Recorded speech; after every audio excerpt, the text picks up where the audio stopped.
सबसे लंबा राष्ट्रीय राजमार्ग कौन सा है उत्तर प्रदेश में? तो होकर गुजरता है, जो NH2 हो जाएगा इसका आंसर। निम्नलिखित में किस अनुसूचित जनजाति के लोग उत्तर प्रदेश में सबसे अधिक रहते हैं? इसका आंसर हो जाएगा थारू।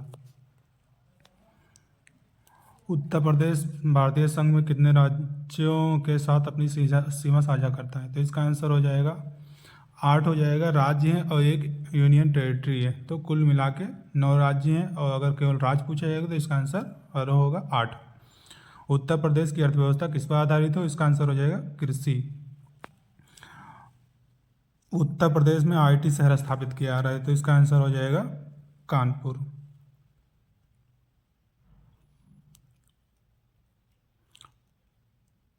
निम्नलिखित में से कौन सा जलरंध्र भूमध्य सागर को अटलांटिक महासागर से जोड़ता है? तो इसका आंसर हो जाएगा जिब्राल्टर बी पार्ट। निम्नलिखित में से किसे उत्तर प्रदेश में मंदिरों का शहर कहा जाता है, माना जाता है? तो इसका आंसर हो जाएगा वाराणसी।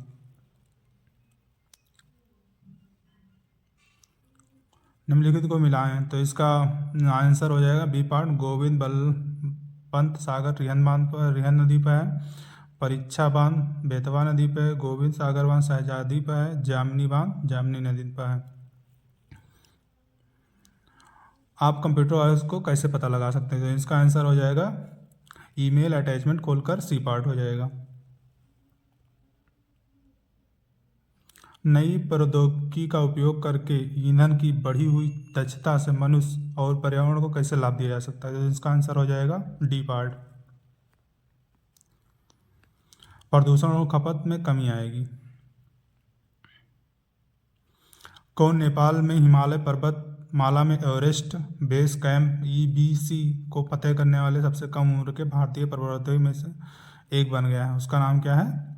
रिदम ममानिया बी पार्ट। किस रियासत के खिलाफ अभियान को ऑपरेशन पोलो कूट नाम दिया गया? तो इसका आंसर हो जाएगा हैदराबाद। किस देश में मई 2022 में ब्रिक्स विदेश मंत्रियों की बैठक हुई? तो इसका आंसर हो जाएगा B part.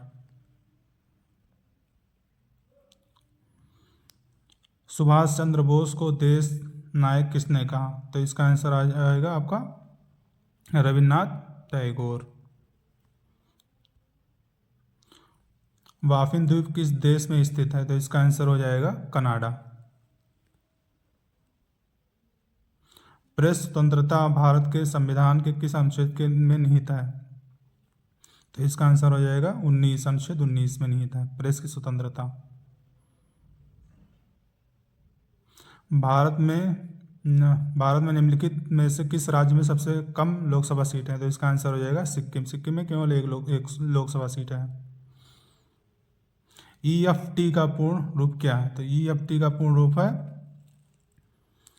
Electronic fund transfer, ये पार्ट। BC राय पुरस्कार किस क्षेत्र में दिया था? तो इसका आंसर हो जाएगा चिकित्सा।